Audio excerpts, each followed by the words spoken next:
Hey Bookish Rebels, welcome back to the Rebel Spirit Collective, where we celebrate all things books, creativity, and living unapologetically.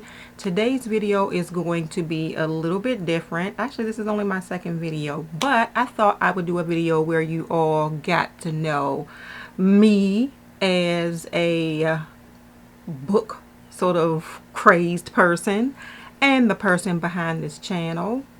We're going to dive into some bookish sort of get to know me questions. So grab a drink and a snack and let's chat.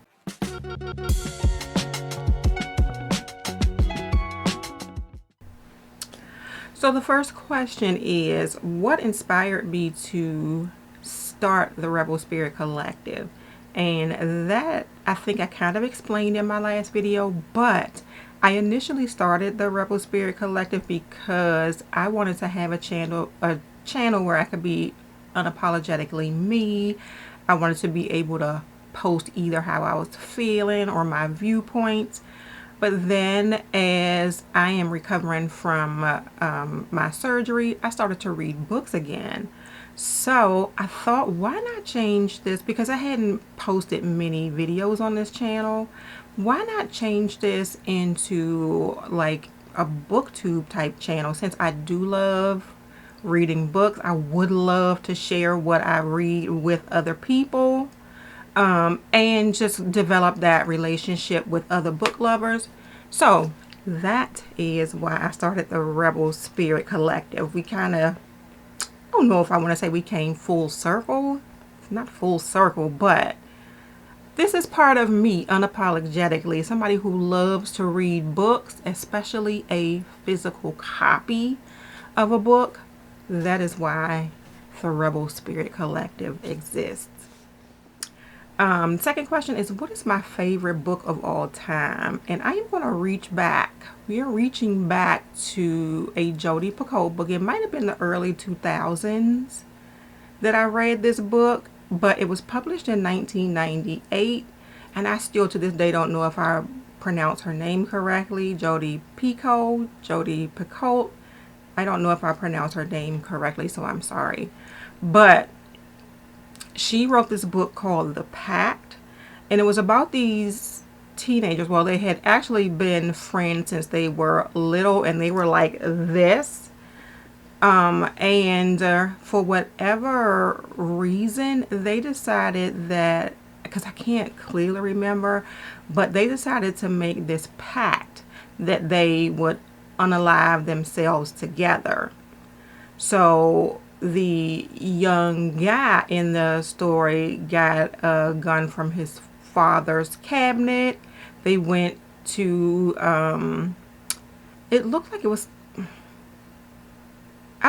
they went somewhere that they wanted to go. Like, I remember it being a movie as well, and it was like some place that had a merry-go-round or something. This is what I am remembering, but so they decided that they wanted to unalive themselves together. She was unalived. He was not, but he ended up being charged with her unalivement. I don't know. Unalive is not a real word to me anyway, but he was charged with her unalivement or unaliving. And yeah, everything that happened, I think the families just were torn apart from each other. I feel like the families used to be really close, but this really tore the families apart. But that book just was just so good, and the characters felt so real, and you felt like you were in the midst of everything that was going on. So that is like my favorite book. Number 3, what genres do I love the most? I'm just going to give it to you because I love this genre in movies as well as books, and that is going to be the horror thriller. I will always love a horror thriller, and that is the hill I am going to die on, that I will always love a horror thriller. What I have decided, let me make sure I'm not answering another question. No, I'm just going to go on with the next question. But horror thriller is my favorite genre to this day. It always has been. Question number 4, do you have a least favorite genre or book trope? So I will say I have sort of steered away from like the science fiction-y sort of fantasy type books. But I don't know if you can clearly see. I do have some fantasy books here on my shelf. I created that because I wanted books in my background because I thought it was so cute. But I am going to try to get into fantasy. I have the box set of A Court of Thorns and Roses. I also have the Fourth Wing and Iron Flame. That, can we talk about the Onyx Storm and how it is so difficult because I did not pre-order it for me to get one of the collector editions? I'm annoyed. I may just end up getting the regular one and calling it a day. But anyway, the next question, what's your ultimate guilty pleasure read?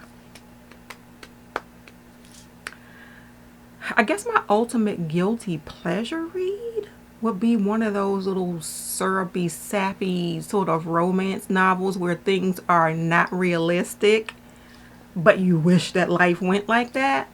I would say that would be my guilty pleasure read. If I could live in any fictional world, where would it be? Fictional world.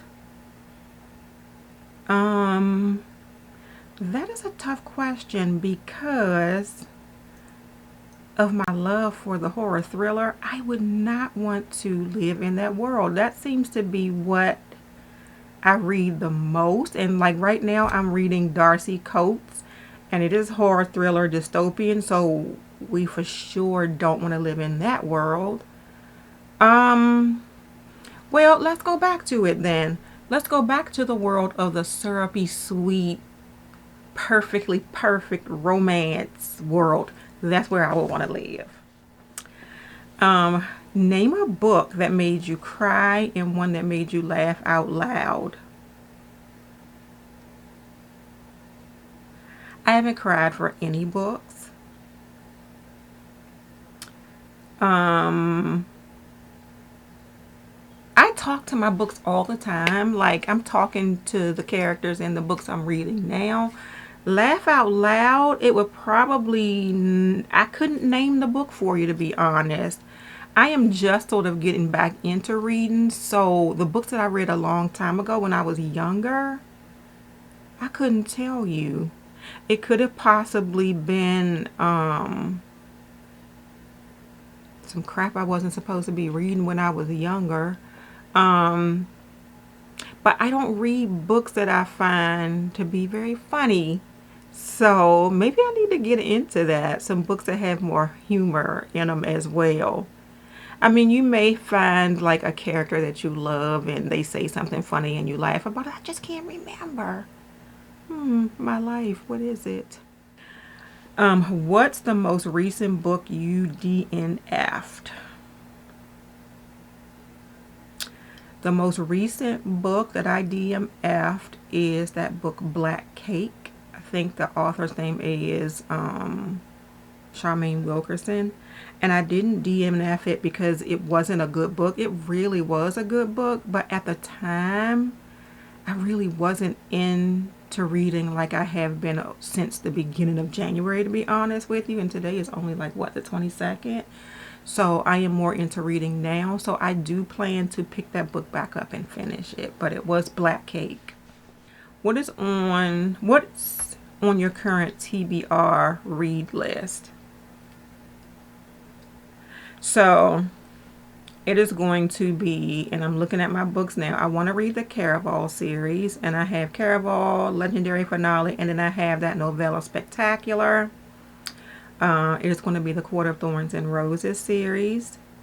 There is a book by Tananarive Due called Reformatory that I'm going to be reading next month. A book that one of my friends on TikTok recommended, and it's called Legendborn, and it's by an African American. Is she a horror author? I'm not sure if she is, but There is one also called The Attic Child, and it is about two children, I believe, from separate generations who get locked in this attic. And I think the book is going to talk about if those two things were related. So that is what is immediately on my TBR list. And then the last question is, what does being a bookish rebel mean to you? Being a bookish rebel to me means discovering new worlds and just new things through reading books. It also means being a rebel, period, just means being unapologetically me. Unapologetically me this time it means I'm sorry, but we can't do this because I have to finish reading my book. I have to see what is going on next. And with that being said, I am reading Whispers in the Mist by Darcy Coates. It is part of the Black Winter series. There's 4 books. I'm going to give that series a break, and that's part of being like unapologetically a bookish reader or bookish rebel. I'm going to give it a break because what I unapologetically want to do for February is to read books by African American authors, because it's going to be Black History Month. There's going to be different genres. There's going to be horror, there's going to be romance, there may be, of course, the drama. I think The Attic Child may be more drama like. But yeah, that is what being a bookish rebel to me. Loving what you love, reading what you want to read unapologetically, discussing that love with other bookish rebels as well. So that is it, you all. Those are the 10 questions that you all can get to know me a little bit better in my book loves, like the things that I love about reading and the types of books I love to read. Thank you all so much for watching this video. If you enjoyed it, please give it a thumbs up and subscribe to my channel. If you are already subscribed, please make sure you hit that notification bell so you know when I have a new video coming out. And I will see you all in the next video. Bye.